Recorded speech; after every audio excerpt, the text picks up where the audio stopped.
Gracias. Muchas gracias por el chat. Cualquier cosa me siguen escribiendo por el chat. ¿Ok? Bien, entonces, clasificación nuevamente es, vamos a trabajar con regresión logística y en la clase de hoy, más adelante con análisis discriminante. ¿Qué es una clasificación? Bueno, aquí hay un par de ejemplos. No sé si alguien ha ido a emergencia o conoce sobre estos términos.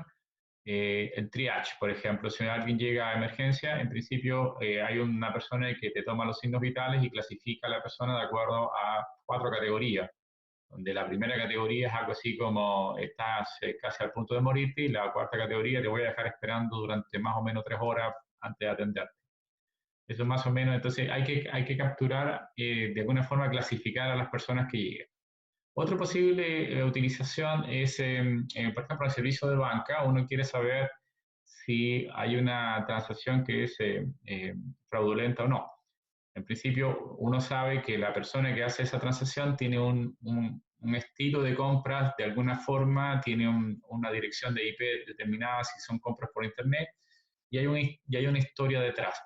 Si esa historia se rompe por algún momento porque hay una compra extraña en un país que es raro o simplemente el monto no concuerda con la historia de compra, entonces sale una alarma. Es decir, hay que clasificar si la transacción es fraudulenta o no, y esto es algo que tienen incorporado los bancos. Probablemente no sé si alguien ha tenido la experiencia de que se compra con una tarjeta de crédito y recibe una llamada rápidamente porque parece ser que hay un gasto en la tarjeta de crédito que no es lo habitual.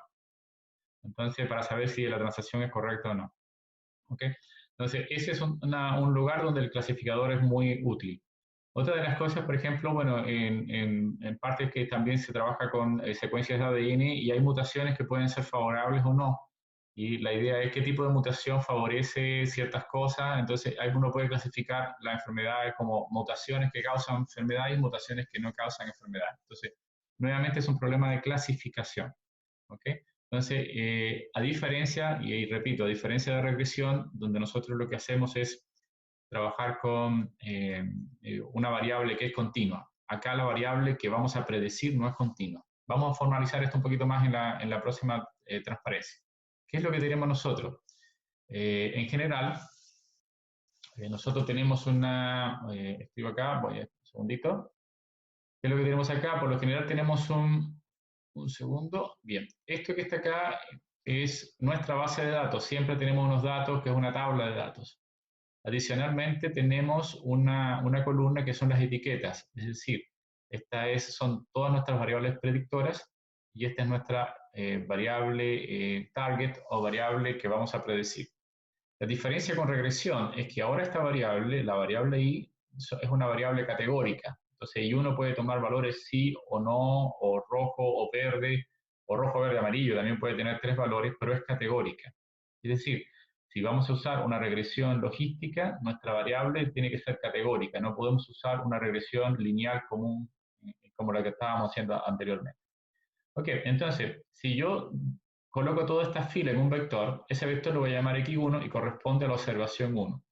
A esa observación le corresponde una etiqueta y1, ¿no? A toda esta observación. En vez de escribir todos estos numeritos, lo almaceno en una variable que básicamente es un vector de observaciones y cada observación está asociada a una etiqueta.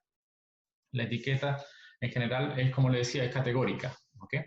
En este caso, en este ejercicio en particular, tengo 6 variables, es decir, son las variables hacia acá y las observaciones son 4. Es solo un ejemplo, tengo 4 observaciones, por lo tanto, este conjunto de valores de observaciones junto con su etiqueta serían 4.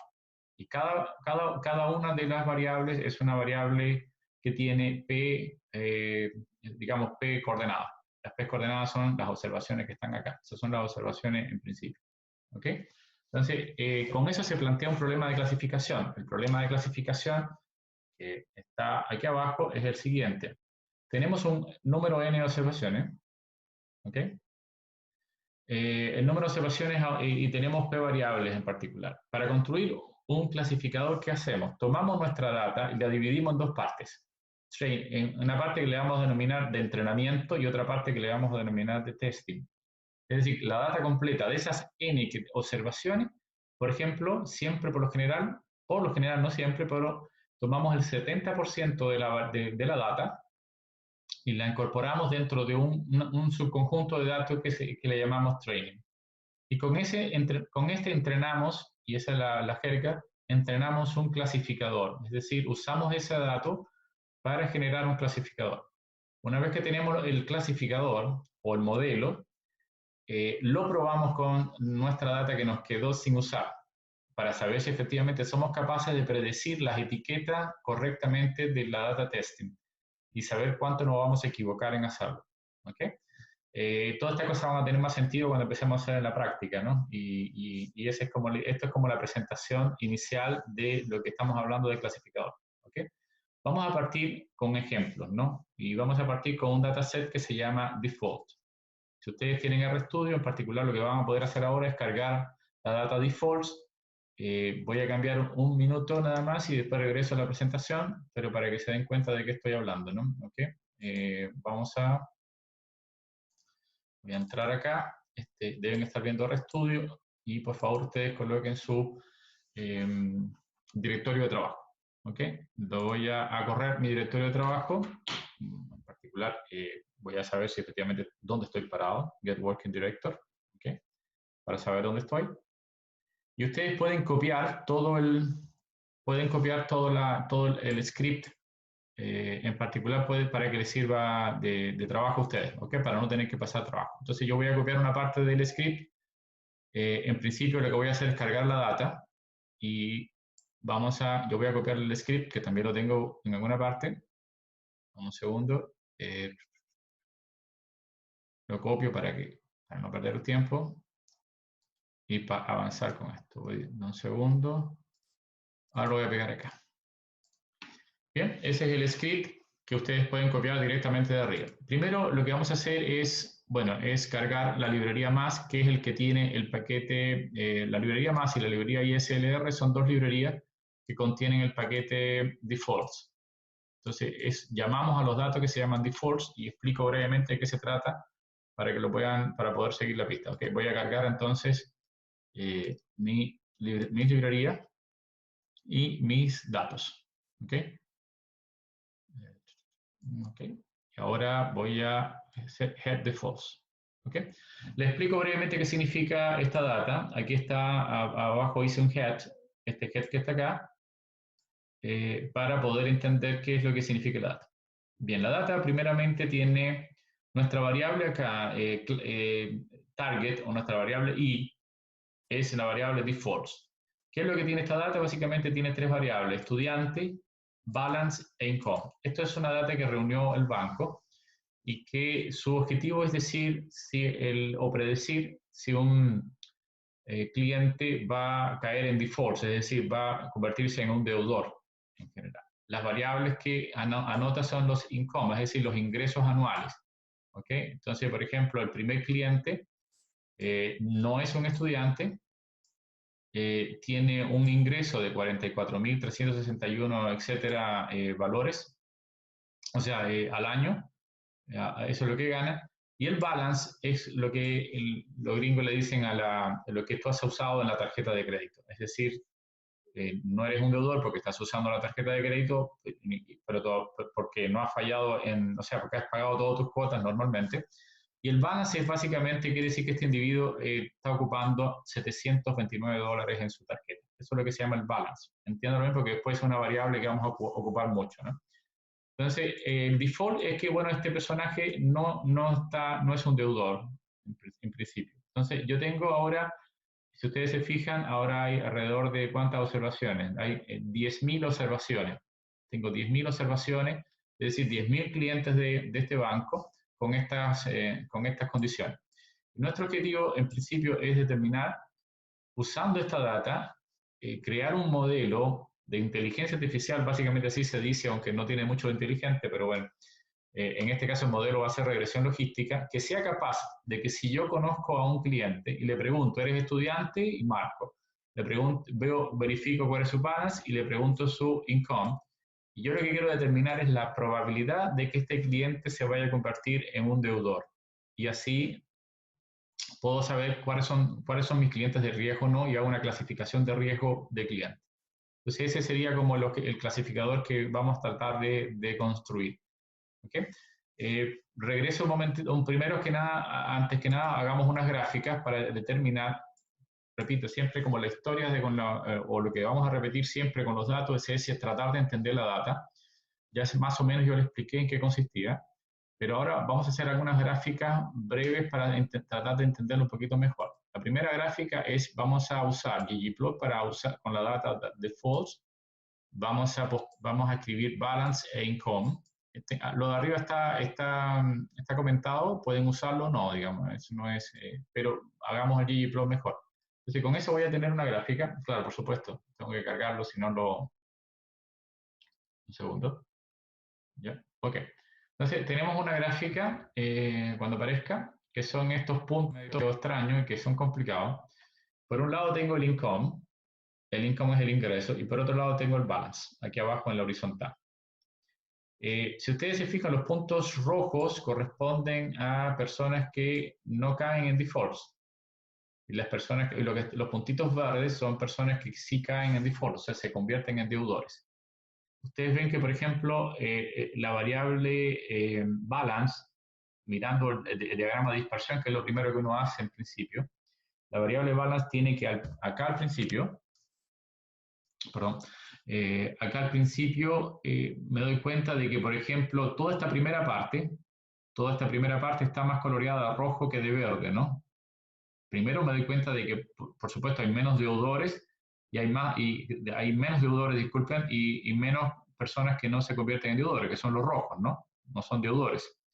Entonces, los verdes corresponden a un balance un poquito más grande. Si se fijan, de 2.000 en adelante, los que están usando la tarjeta de crédito con $2.000 en adelante se pueden convertir digamos, en deudores mucho más fácil. Gente que no cumple digamos, las obligaciones financieras en particular. Y adicionalmente hacia arriba, si veo hacia arriba, me doy cuenta de que income o ingresos no es una buena variable porque hay una mezcla.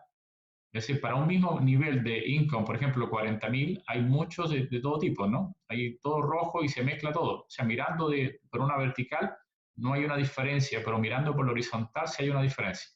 Eso es lo primero. O sea, para un mismo nivel de 40.000 existen tanto rojo como verde.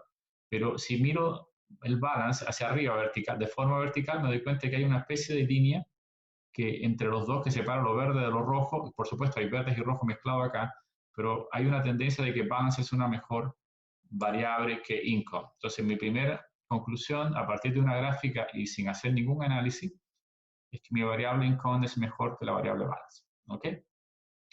Podemos hacerlo ahora un diagrama. Podemos hacerlo con un diagrama básico de R, que es este, o podemos hacer el mismo diagrama con ggplot, que es mucho más, o sea, un poco más estético. Y nuevamente ahora tenemos el mismo diagrama, pero ahora usando balance, que me pareció que era la variable más importante. El no significa que no cae en deuda y el yes significa que sí cae en deuda. Entonces me doy cuenta de que la distribución de valores de balance, las personas que tienen menos balance, es decir, menos uso en la tarjeta de crédito, caen evidentemente menos en deuda que las personas que sí caen en deuda. ¿Ok?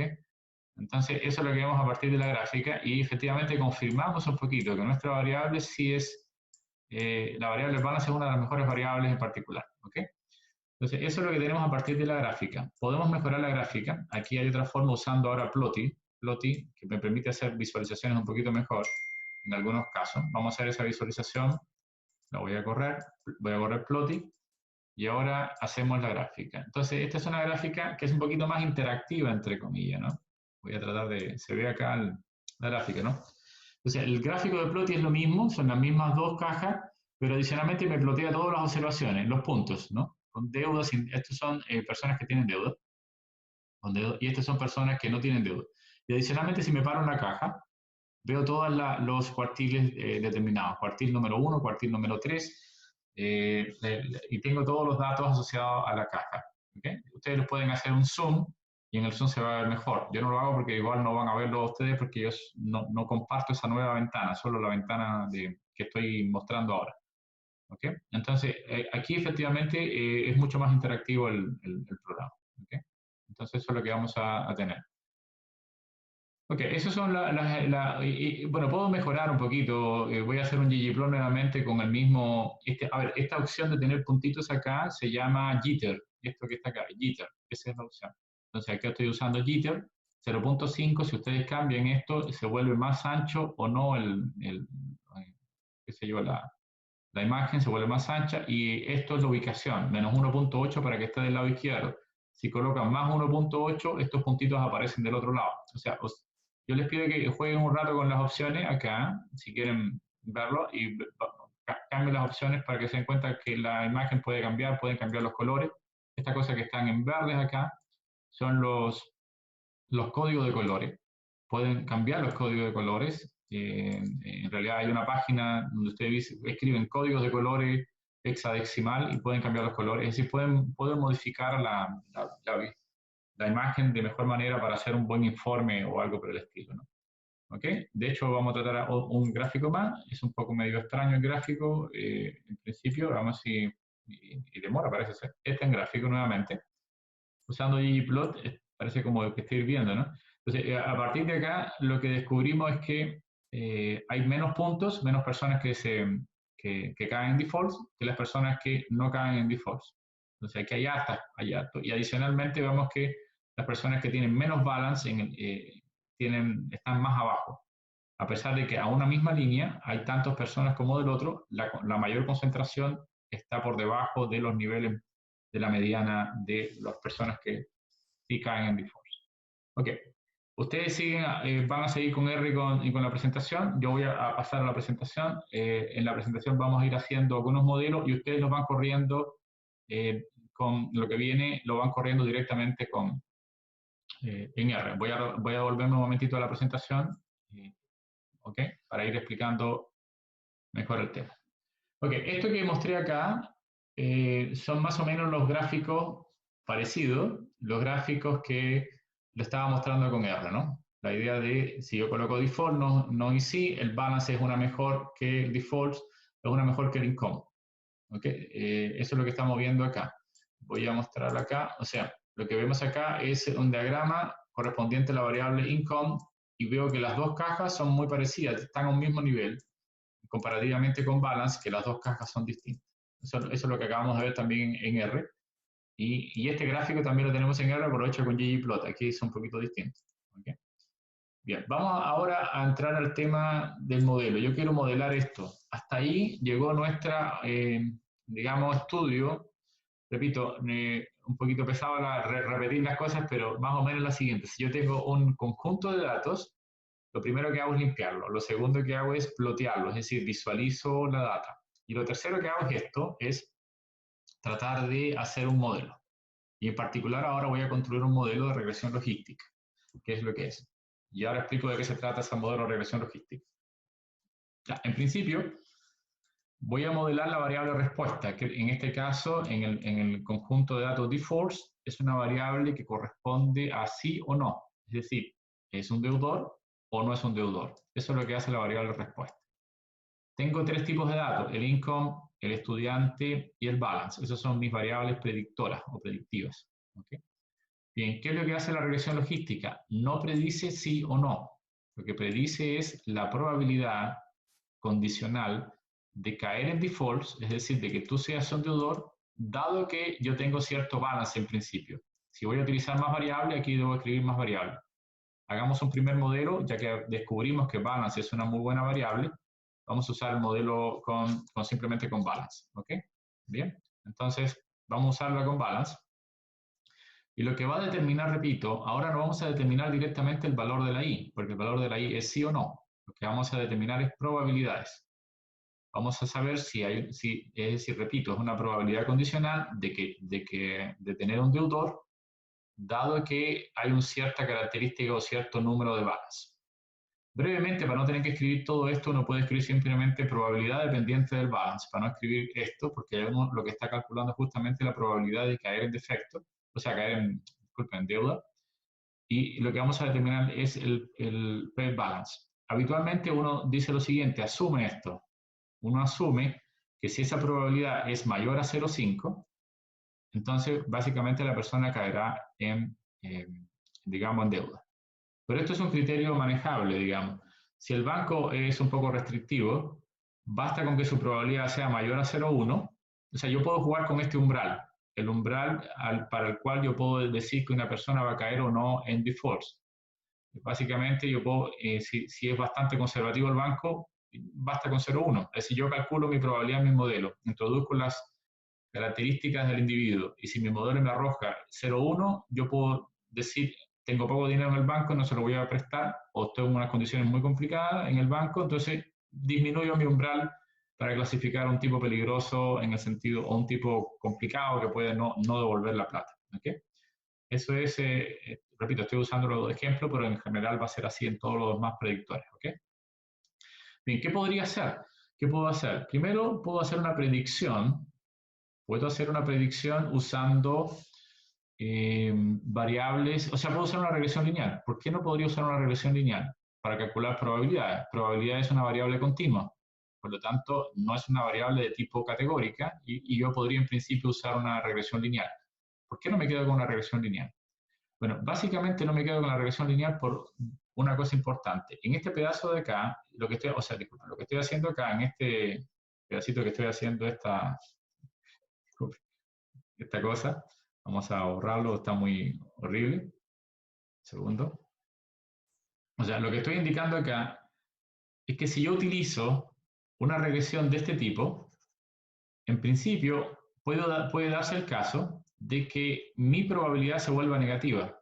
Es decir, esto es una recta, aquí yo tengo la recta, que está tratando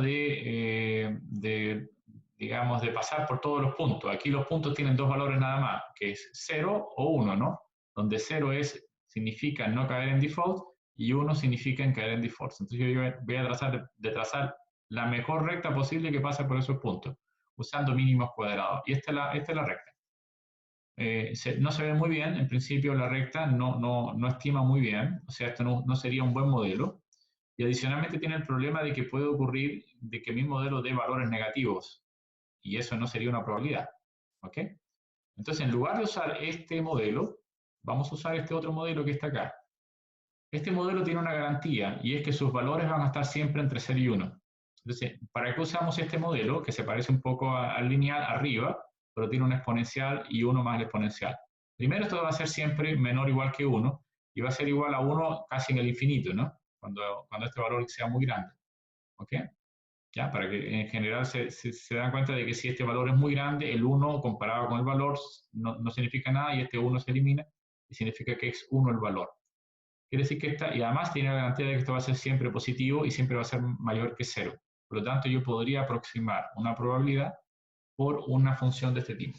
Esta función de acá se llama logística, función logística. Por eso se llama regresión logística, porque voy a aproximar mi variable dependiente, que en este caso es una probabilidad, por una función. ¿Ok? Ya he hablado harto, así que espero que me están siguiendo. Cualquier cosa que no entiendan, el chat está disponible. ¿Okay? ¿Okay? Bien, si yo hago esta probabilidad, entonces la función, en lugar de ser una recta, es una especie de curva de esta manera. Nuevamente estoy tratando de aproximar mi valor, pero ahora a una función continua. Por ejemplo, a ver si no entendemos, a ver si lo entendemos un poquitito. Imagínense que yo tengo este valor de acá, 1500. Miro hacia arriba, el balance 1500, y miro hacia aquí y calculo que la probabilidad, si yo tengo 1500 de balance, aproximadamente sería 0,1. Es decir, una persona que tenga este valor, digamos, de balance o de uso de su tarjeta de deuda de $1.500, va a tener una probabilidad de caer en deuda de 0,1. Pero una probabilidad de que tenga $2.500 de uso, cuando vengo acá arriba, es casi 1. Es decir, observen que las personas que tienen mayor balance van a tener mayor probabilidad, mirad acá, tiene mayor probabilidad de caer en defaults, según este modelo que estoy tratando de dibujar. Ahora te digo en R cómo funciona, cómo construir justamente ese modelo, ¿no? Sigo avanzando para acá. Yo puedo despejar las variables, o sea, a partir de acá puedo despejar la variable y construir, o sea, la variable p de x, y puedo hacer algo como esto, puedo dejar toda esta expresión de acá como p de x, 1 menos p de x. Arriba está la probabilidad de caer en default dividido por la probabilidad de no caer en defaults. Esto en la jerga de probabilidades se le llama odds, que en español yo no lo he logrado traducir correctamente, debe ser algo así como un chance, en vez de una probabilidad es un chance en general. Esa es la relación entre la probabilidad de suceso dividido por la probabilidad del no suceso. Eso se llama un odds. Si a esto yo le tomo el logaritmo por ambos lados, que como en este caso, entonces ahora tengo una especie de regresión lineal aquí, pero no para una variable y, sino para el logaritmo del odds, que log de odds se llama logit. Entonces, básicamente es un nombre que usa mucho en las personas hacer un modelo logit. Entonces, dentro de análisis de datos, esto es lo que se denomina el modelo logit, que significa aproximar linealmente el logaritmo del odds, el logaritmo del chance. Eso es lo que uno tiene para calcular.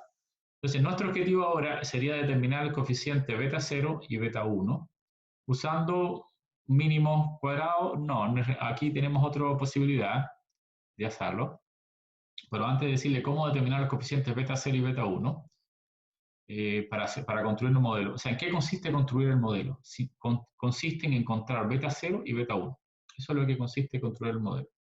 Bien, una cosa importante, si beta 0, bueno, a mí me importa la variable beta 1, ¿no? Si beta 1 es 0, significa que esta variable x no sirve, es una variable que no influye en la probabilidad del suceso. Si esta beta 1 es distinto de 0, entonces tengo dos opciones. Si es positiva, aumenta la chance, ¿no? Aumenta la chance de caer en default en este caso. Si es negativo, disminuye la chance de caer en defaults. Entonces yo me tengo que fijar en el signo de beta 1 y saber si beta 1 es positivo o negativo. Beta 0 no me fijo tanto porque básicamente es de dónde parte la curva en general, ¿no? ¿Ok? Eso es lo que dice. Bien, nuevamente yo necesito hacer lo siguiente, y aquí no le estoy pidiendo que esto se entienda 100% ahora, más adelante se va a entender un poquito mejor. Yo necesito encontrar los coeficientes beta 0 y beta 1 para construir mis probabilidades. O sea, si yo sé quién es beta 0 y beta 1, entonces aquí yo coloco en X el valor del balance y automáticamente me da la probabilidad. Pero no sé los coeficientes beta 0 y beta 1. ¿Cómo lo determino? Bueno, básicamente construyo una cosa que se llama la función de verosimilitud. ¿Qué es una función de verosimilitud? Bien, yo supongo que hay dos valores posibles para I, que son ceros y 1. 1 sería caer en default, 0 no caer en default. Y esta sería la probabilidad de caer en default, elevado, supongamos que hice 1. Entonces este término no está.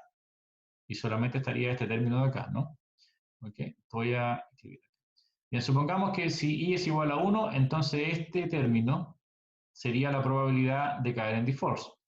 Y si I es igual a 0, entonces este término desaparece, se vuelve 1 y aparecería este término entonces. Esta es la probabilidad de caer en default y esta es la probabilidad de no caer en default. Ahora, es como haciendo una especie de experimento binomial, es decir, ceros y 1. La I puede tomar valores ceros y 1, ¿no? La I puede ser 0 o puede ser 1, en principio. En el caso de que, y además son independientes, los valores I 0 1 son independientes porque son independientes los clientes. Entonces, como estos valores son independientes, yo hago el producto de las probabilidades. En aquellos casos, aquí, ¿qué es lo que conozco acá? Bueno, conozco los valores X y Y, conozco los valores Y, y yo tengo que estimar los valores de P, donde P es introducir P aquí, ¿no? Esa estructura aquí de P, por lo tanto, esta función va a depender de los beta 0 y beta 1. ¿Y qué es lo que quiero yo? Maximizar esta probabilidad. Eso es lo que voy a hacer. Entonces voy a encontrar el máximo de esta probabilidad. Habitualmente no se calcula directamente con esta pitatoria, porque esta pitatoria es un producto de todas las observaciones, sino se utiliza el logaritmo. Al tomar el logaritmo de esta expresión, nos queda una expresión como esta. ¿Y qué es lo que hay que hacer acá? Encontrar el valor máximo de esta expresión. Bien. Que es maximizar la probabilidad de que los sucesos que tenemos o que las observaciones que tenemos ocurren en realidad, digamos. Es decir, tratar de maximizar en aquellos casos donde haya defecto, entonces ocurre esta probabilidad. Y en aquellos casos donde no haya defecto, o sea, donde no haya deuda, entonces ocurre este caso. Maximizando esa probabilidad, por eso se llama función de máxima, o sea, método de máxima verosimilitud, en principio. Es uno de los métodos más usados. Entonces, en vez de hacer mínimos cuadrados, lo que se hace es maximizar esta función. Nosotros no vamos a hacerlo, lo que hace justamente R es maximizar esta función usando, a diferencia del método de regresión lineal, acá yo no puedo no puedo calcularlo de una manera a mano, tengo que hacerlo numéricamente. Esto se hace usando un software, en particular de método numérico, para resolverlo, habitualmente. ¿Sí? Entonces, en general, ese máximo no lo vamos a calcular a mano, porque es imposible. No es como tan fácil como hacerlo como en R, que era calcular usando las funciones, la transpuesta de la función X, etcétera, etcétera, lo que hicimos en la clase pasada, sino que ahora es más difícil hacer el tema y eso lo va a hacer R. Okay. Vamos entonces a R y voy a calcular ahora, vamos a hacer un modelo usando, observe ahora que en lugar de escribir LM, escribimos GLM, que significa General Linear Model. Y la diferencia con respecto a lo que teníamos antes es, número uno, que ahora se usa una G acá, ¿no? GLM. Acá sigue siendo el mismo esquema. Default es nuestra variable dependiente. Este simbolito acá significa que es la fórmula, va a depender de balance. La data que vamos a ocupar se llama default. Y ahora adicionalmente le vamos a agregar una opción que se llama family binomial. ¿Por qué binomial? Porque en este caso tengo dos opciones posibles, ceros y uno, donde 0 significa no caer en defaults, 1 significa caer en defaults. ¿Ok? Entonces esta es la forma de construir el modelo y voy a pasar a R ahora para ver cómo funciona ese modelo y correrlo. ¿Ok? Eso es. Repito, si tienen alguna duda, el chat está abierto para resolver. Vamos entonces a R, ¿no? Creo que estamos acá. Eso es, ¿no? Bien, perdón un momentito, voy a copiar, ustedes ya lo tienen, yo no lo he copiado, pero vamos a usar el modelo ahora de... Un segundito, hay una pregunta y lo voy a responder ahora. Déjame copiar, en un segundo voy a copiar ahora y respondo. Copy. Vamos a colocar aquí nuestro modelo.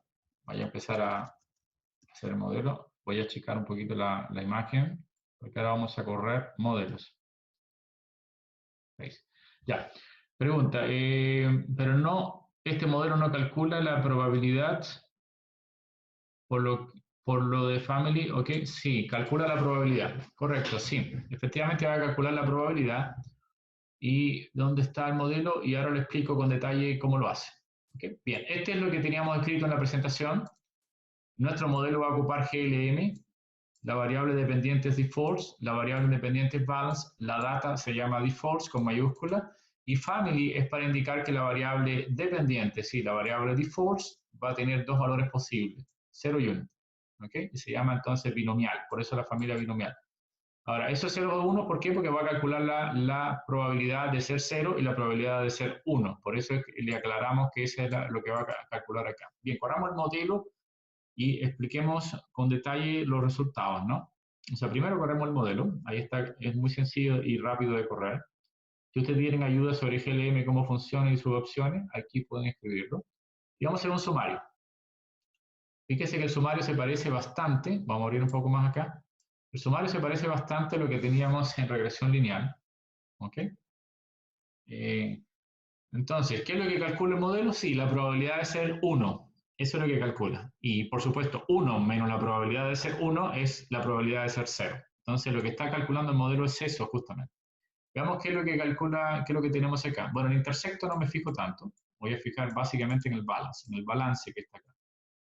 Bien, nuevamente el balance me da un valor positivo. Acá me da 5,4 por 10 a la menos 3, ¿no? Eso es 0,0 algo, ¿no? 0,05, una cosa así. Bien, este es nuestro estimado, que es positivo.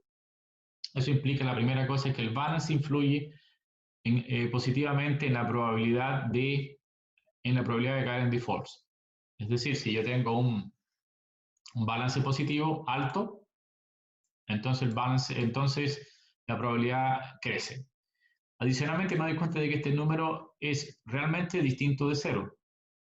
¿Y cómo me doy cuenta de esto? Porque aquí me da un p-value, un valor de p-value muy pequeñito. Nuevamente hago una prueba Z en este caso, ¿ya? Y esa prueba Z que voy a hacer, en vez de el t-students, voy a hacer una prueba Z, me doy cuenta de que este valor es efectivamente, o sea, que puedo rechazar la hipótesis nula, y aquí nuevamente la hipótesis nula es que mi coeficiente sea 0. Entonces, si mi coeficiente no es 0, significa que balance es una variable importante. Desafortunadamente aquí no tengo lo que tenía en R, o sea, lo que tenía con la regresión lineal, que es una especie de R cuadrado, ¿no? Para saber si es buena o no buena nuestra predicción. Pero les voy a mostrar en un ratito más que eso no es un problema, si al contrario tenemos que introducir algunos criterios de si mi clasificador es bueno o no. Para eso vamos a demorar un ratito viendo el desempeño. Por el momento lo importante es mostrar que ese coeficiente balance sí funciona. ¿Bien? Es decir, es positivo y efectivamente es positivo, quiere decir que aumenta la probabilidad de caer en deuda. Veamos un poquito más. Ahora voy a mostrarle ahora lo siguiente, ¿no? Una vez que ya yo tengo mi modelo, puedo mostrar directamente los coeficientes así, ¿no? En vez de tener todo el sumario, puedo extender los coeficientes. Estos son nuestros coeficientes, porque acá en el sumario se veía como 10 a la menos 3, etcétera. Aquí puedo verlo exactamente. Este es nuestro balance. Recuerden que, a ver, se ve chiquitito, pero recuerden que eso es un exponencial, y que en un exponencial este número es un poquito más grande, ¿no? Bien, entonces, me dice que el balance influye. Ahora, ¿cómo puedo usar esto? ¿Cómo puedo usar el valor este? Bueno, supongamos que yo tengo ahora datos nuevos, ¿ok? Tengo datos nuevos de 3 personas. O sea, si vamos a cargar esta data, la data que se llama F, ¿bien? Y si yo hago head de F, vamos a ver, disculpen, head de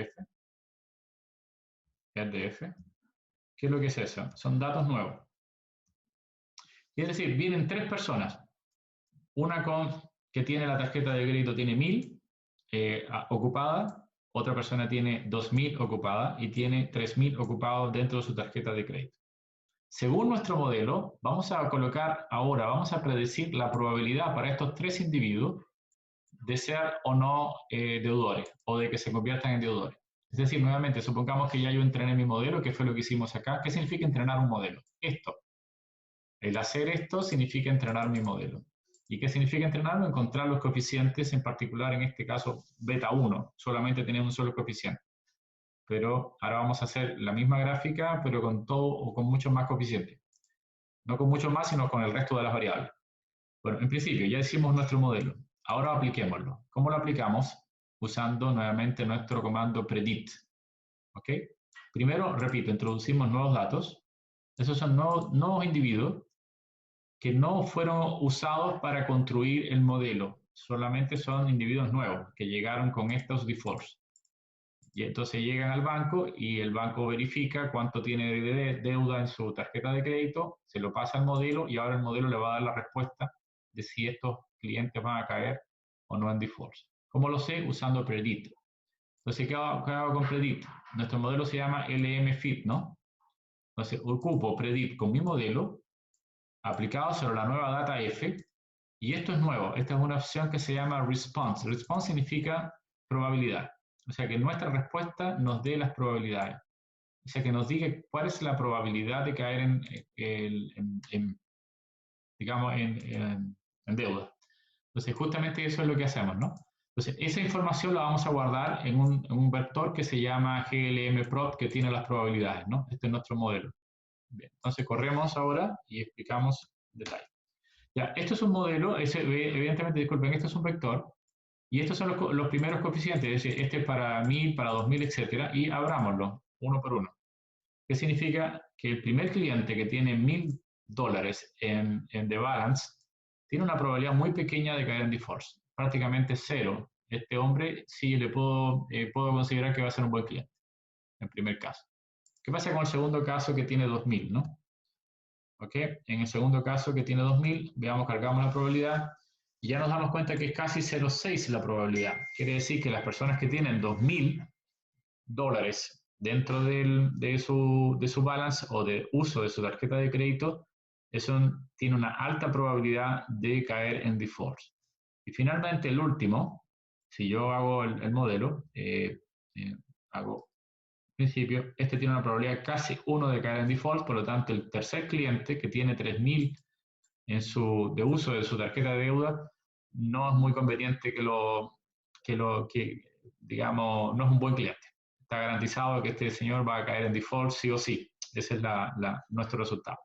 Por supuesto, ese es un modelo muy simplificado, con una única variable que se llama balance, en principio, pero la idea es llenarlo de variables, es decir, tenemos muchas variables para caracterizar al cliente y en la medida que consideremos más variables en nuestro modelo, variables razonablemente buenas, mi modelo va a mejorar.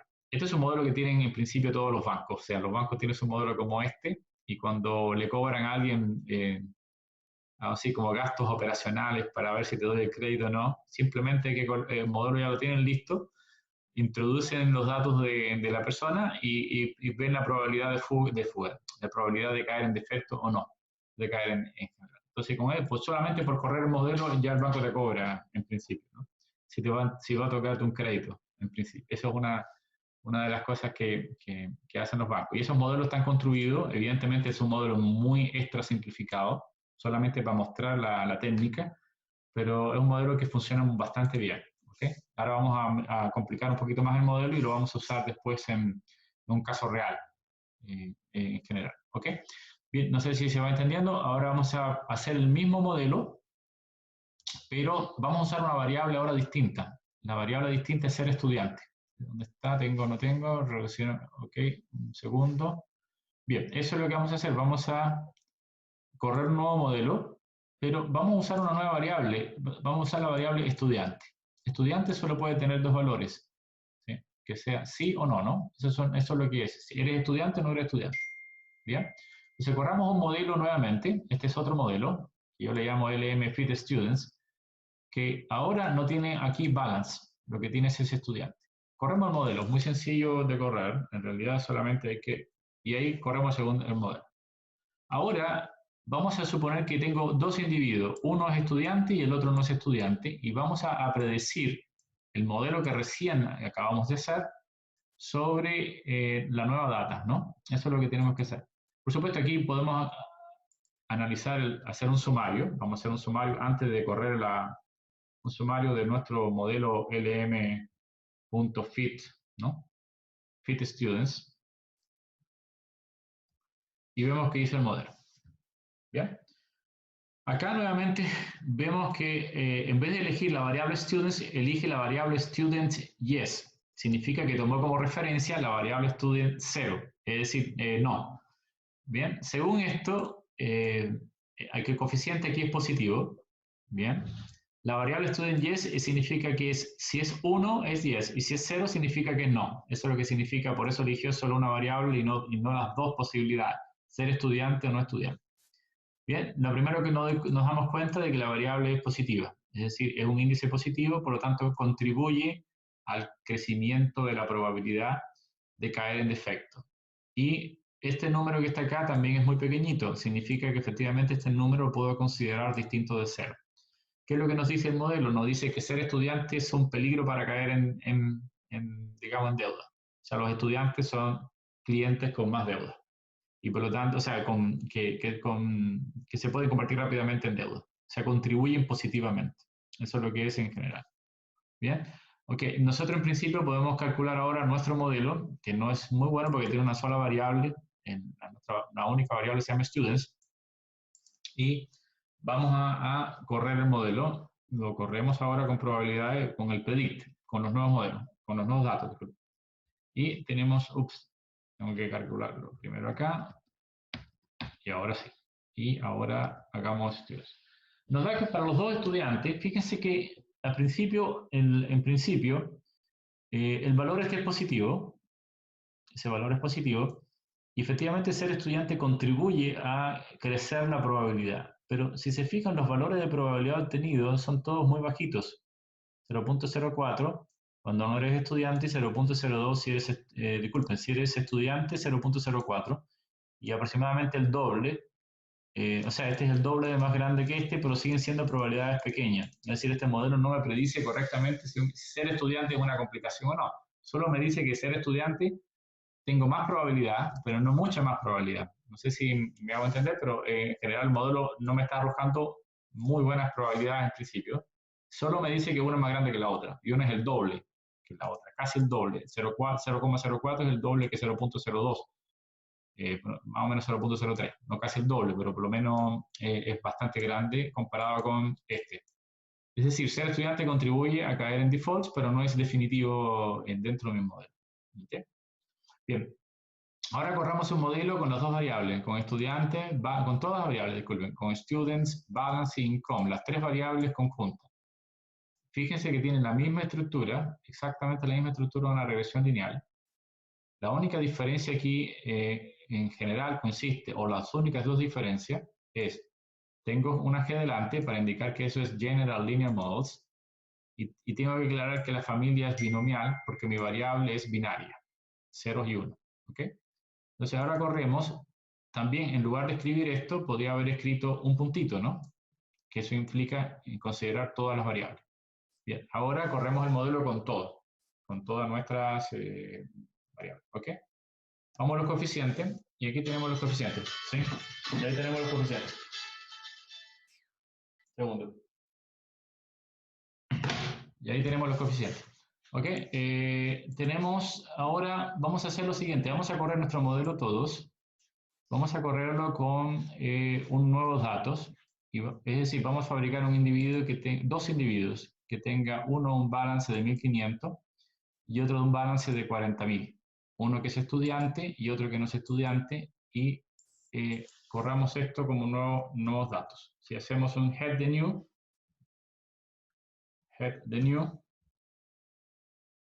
¿ok? En principio vamos a tener dos individuos.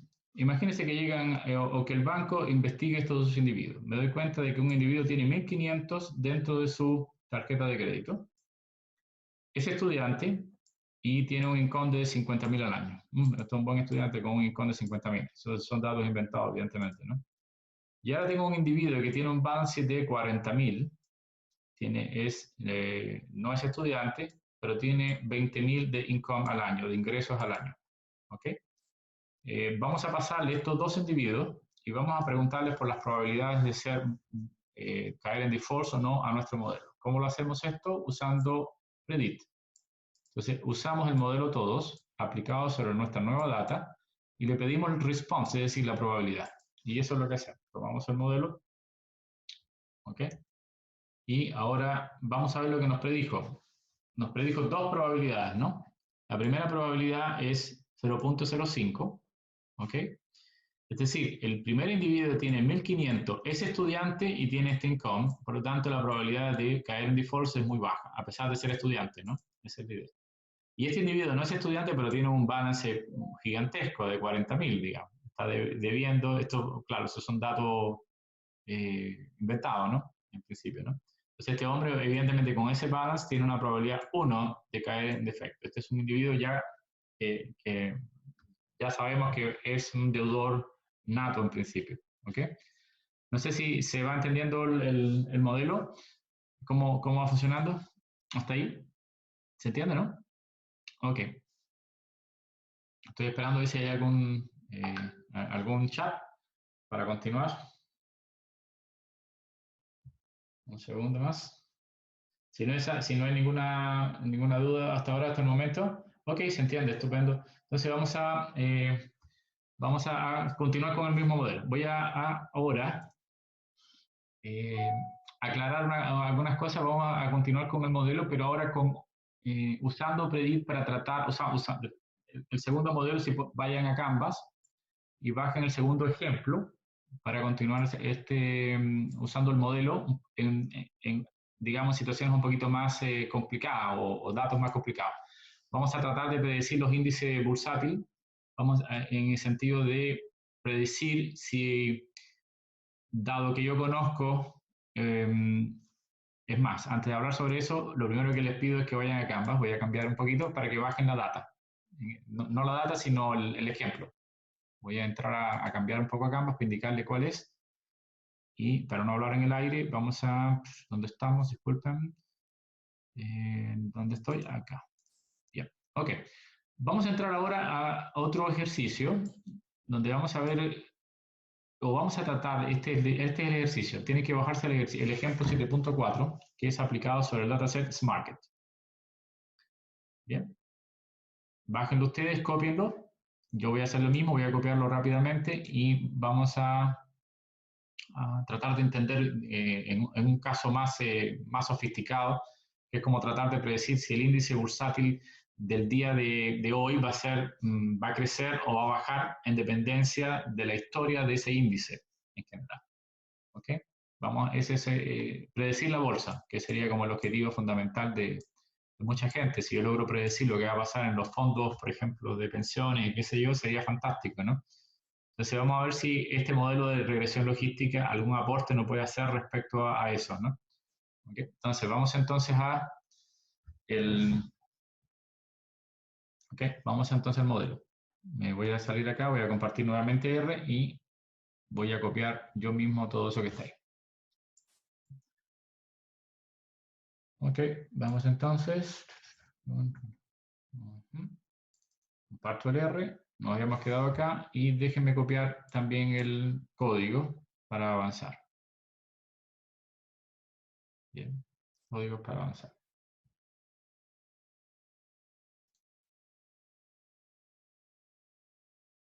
Lo voy a copiar todo y voy a explicar con detalle qué significa esto. ¿Sí?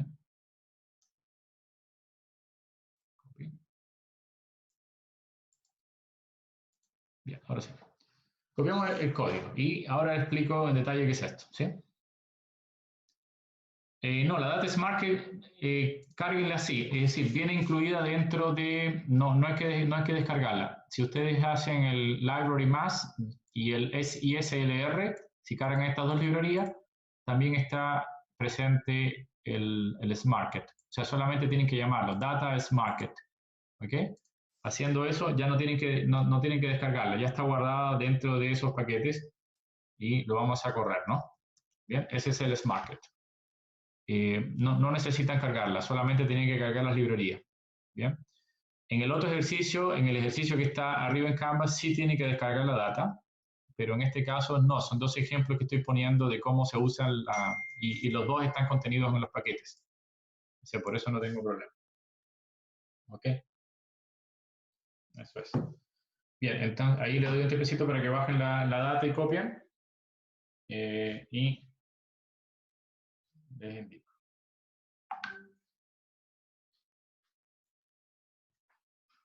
Bien, ok, partimos entonces.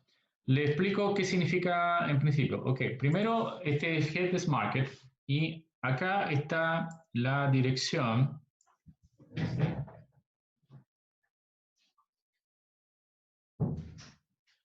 Esa dirección que lo que indica, disculpen, tenía un problema acá.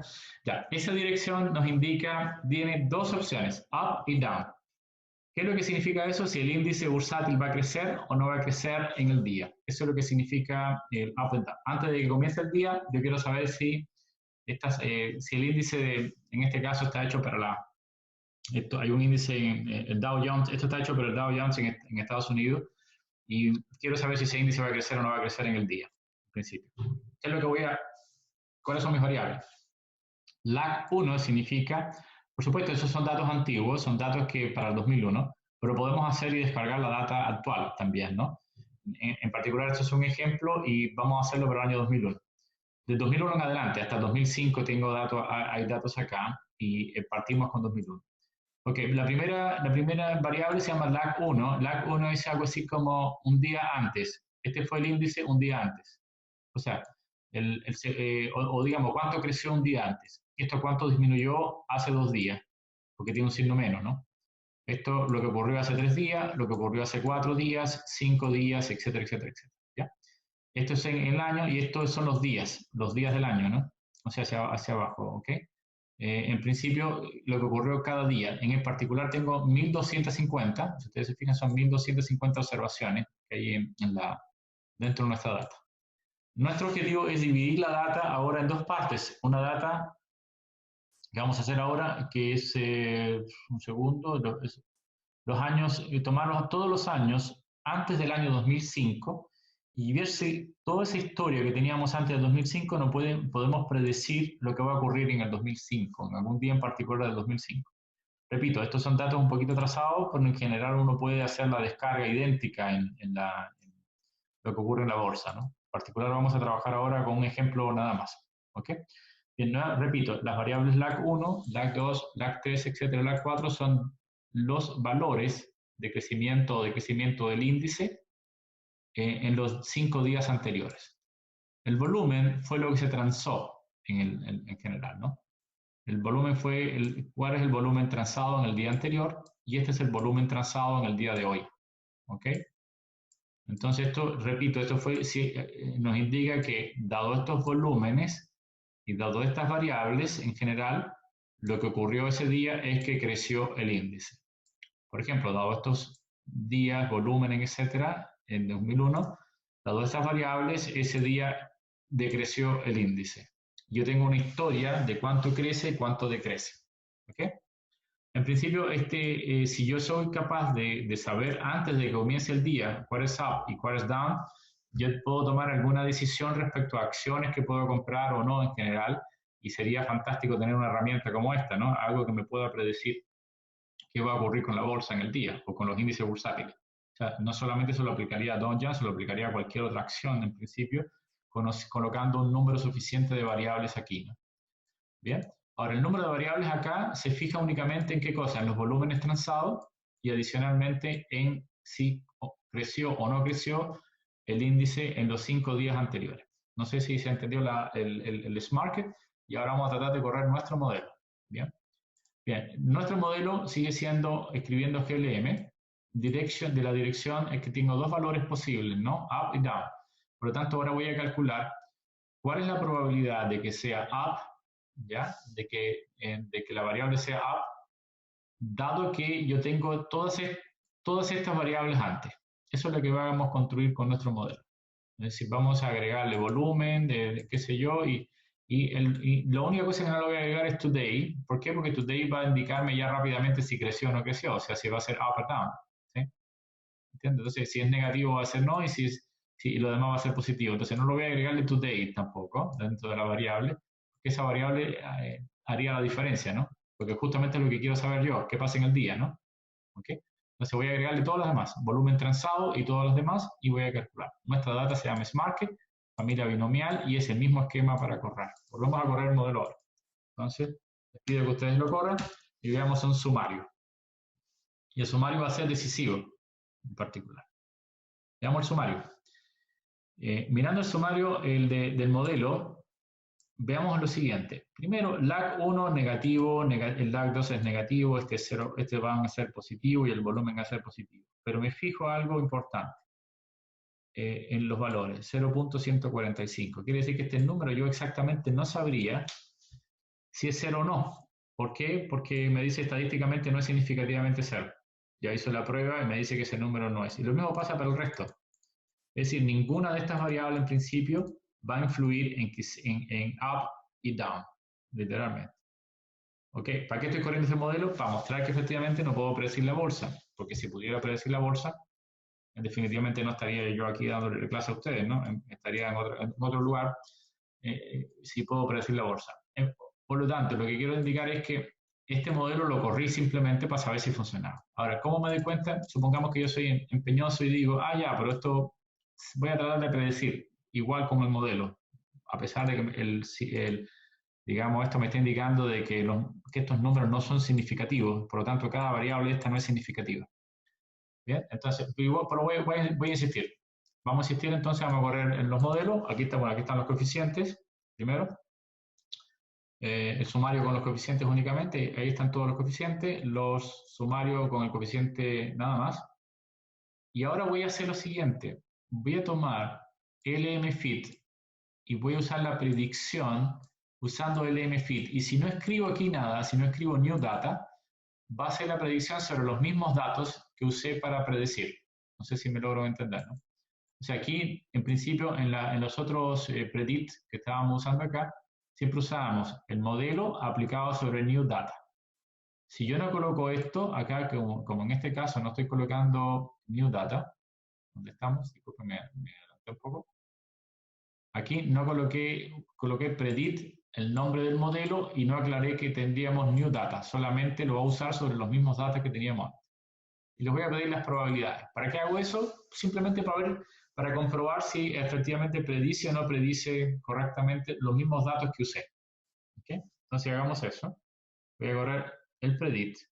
Y vamos a correr, como hay 1200 y tantos observaciones, solo voy a, ¿okay? Las 10 primeras las voy a correr. O sea, mostrar, no correr, sino mostrar. Estas son las probabilidades que me están dando para las primeras observaciones. Recuerden que son probabilidades, es decir, si es mayor a 0,5, entonces up. Si es menor a 0,5, entonces down, ¿no? Más o menos ese es nuestro criterio para calcular las cosas. Fíjense un poquito que las probabilidades son siempre bordeando el 0,5, ¿no? 0,5 en general. ¿Qué significa una probabilidad de 0,5? Significa que es como lanzar una moneda, ¿no? Es decir, va a crecer mañana, ya lanza una moneda y va a darte la misma significancia que este modelo. Básicamente el modelo no aportó nada con respecto al azar. Es lo que significan estas probabilidades. Yo sé que es como raro poner un ejemplo donde el modelo no funcione justamente cuando yo estoy tratando de promocionar el modelo, pero lo que quiero decir es que no siempre los modelos funcionan en general. Y puede ser que las variables que estoy ocupando no son las mejores. Y esto es justamente lo que está ocurriendo. Y eso es lo que ocurre en el mercado en general. En el mercado, si yo solo me rijo por lo que está ocurriendo en el mercado, por los índices bursátiles, yo no puedo predecir. El mercado es completamente caótico en ese sentido. Tengo que usar otras variables y eso es lo que hace la gente en principio, usa otras variables. ¿Ok? Bien, ¿qué otras variables usan? Bueno, todo el conocimiento adicional sobre acciones, sobre lo que comenta la gente en redes sociales, sobre el tipo de acciones, sobre transacciones que yo conozco que van a ocurrir y otras personas no conocen. Si yo coloco mi modelo mejora. Lo que quiere decir que este modelo, usando solamente información de mercado, no puedo predecir nada. Eso es lo que quiero decir. Vamos a mejorar un poquito esto, no mejorar, sino ver un poco más. Primero, aclarar qué significa contraste. ¿Qué es esto de contraste? Ahí les indico. Significa cómo R está entendiendo, cómo yo sé que está calculando la probabilidad de up. Bueno, básicamente porque está tomando up como 1 y el down lo está tomando como 0. Entonces, cuando yo le pido contraste, le estoy pidiendo a R que me diga a quién toma como 1 y quién toma como 0. ¿Bien? Y siempre R te va a calcular la probabilidad de ser 1, no la probabilidad de ser 0. ¿Okay? Entonces, efectivamente, el down va a ser 0 y el up va a ser 1 para R. Entonces, justamente está calculando la probabilidad de ser up. Entonces, ahora voy a hacer lo siguiente. Voy a generarme un vector, otra forma de hacerlo. Y con esto estamos terminando un poquito sobre esta parte para no ser tan, digamos, ofrecer tanta información. Hay mucho más que hacer, pero vamos a dejarlo acá por un momento, pero sí quiero llegar a una tabla, a la tabla que está acá. O sea, me falta solamente llegar hasta la tabla y explicar qué es. Y con eso estamos ok en la clase, digamos. O sea que no, es una clase un poquito menos práctica en ese sentido. Ok, bien. Vamos a hacer lo siguiente. Vamos a generar 1250 down. Es decir, voy a repetir la palabra down 1250 veces y lo voy a almacenar en LMPRET. ¿Ok? Eso es lo que voy a hacer. 1250. ¿Qué gano con esto? Ahora tengo un vector que tiene 1250 down. Pero ahora lo que voy a hacer es colocar donde quiera que las probabilidades sean mayor a 5, colócalo como up. ¿Se entiende la idea, no? Aquí están todos los down. Pero acá le voy a colocar un índice lógico indicando que todas aquellas probabilidades, por ejemplo, en este primer caso, nos va a indicar que es mayor que en general que 0,5. ¿Okay? Por lo tanto, me va a cambiar el down que tenía antes por up. Hagamos eso. ¿Okay? Y ahora voy a hacer lo siguiente, voy a comparar lo que yo predigo con lo que realmente existe. Market Duration es lo que hay, ¿no? Y lo que, a ver, ¿dónde hay alguna pregunta? Ok, listo, bueno. Y estoy terminando. Ok. Entonces, voy a generar una tabla y esto sí necesito que se fijen en esto que es lo más importante para poder determinar si mi modelo es bueno o es malo. Esto es lo que es más importante, que se llama, esta tabla que nos va a surgir ahora, ¿okay? Esta tabla se llama tabla de confusión. Esa es nuestra jerga. Sobre ella voy a hablar mucho en las próximas clases. Bien, en las próximas clases voy a hablar bastante de la tabla de confusión. O sea, solamente se la presento por primera vez. ¿Qué es lo que es la tabla de confusión? ¿Cómo se lee? Me va a salir una tablita como esta. Espero que a todos les haya salido, ¿no? Bien. ¿Cómo se lee esta tabla? ¿Qué es lo que significa esta tabla? Se lee verticalmente, siguiendo una línea vertical. Sería. ¿Okay? Esa es una línea vertical, hacia arriba. Por ejemplo, me paro aquí en down y miro hacia abajo. Por favor, esta es la única parte que me interesa que tome más atención, el resto está casi como escrito, pero hay que interpretar esa tabla y eso es lo justo y lo más importante en general, ¿no? Ok, entonces mirando la tabla, mirando esto, veo que todo lo que sea real se mide verticalmente. A ver si me logro entender. ¿Qué significa este 145? Que cosas que son down, o sea, las observaciones que son down, el tipo le achuntó 145 veces al down.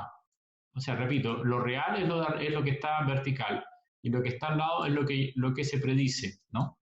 Entonces, este primer punto me está indicando que de 145 observaciones que eran down, realmente, o sea, disculpen, de la cantidad de down que existe, 145 la predijo como down. Es decir, lo predijo correctamente.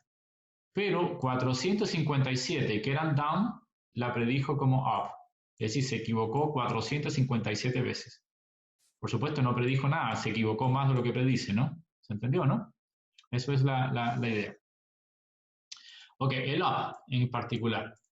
El up que está acá es la variable real. Mirando hacia abajo, tengo 141. Quiere decir que 141 lo predijo como down y predijo 507 como up, en principio. Quiere decir que los elementos que están en la diagonal, que son 507 y 145, son los elementos que predice bien. Por lo tanto, yo puedo tomar aquí arriba, en esta fracción, sumar los elementos que predice bien y dividirlo por el número total de elementos de observaciones que tengo. Y con eso puedo saber la exactitud de mi modelo. Quiere decir que haciendo esto, me doy cuenta que la exactitud de mi modelo, es decir, todo lo que predice bien, que son los elementos de la diagonal dividido por el total de observaciones, va a ser, va a tener un modelo, va a tener una exactitud de 0,52.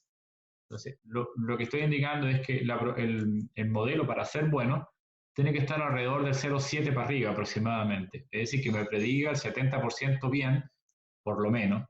Cuando me produce un 52% bien, significa, de exactitud, significa que se equivoca casi un 50-50 o 50-50.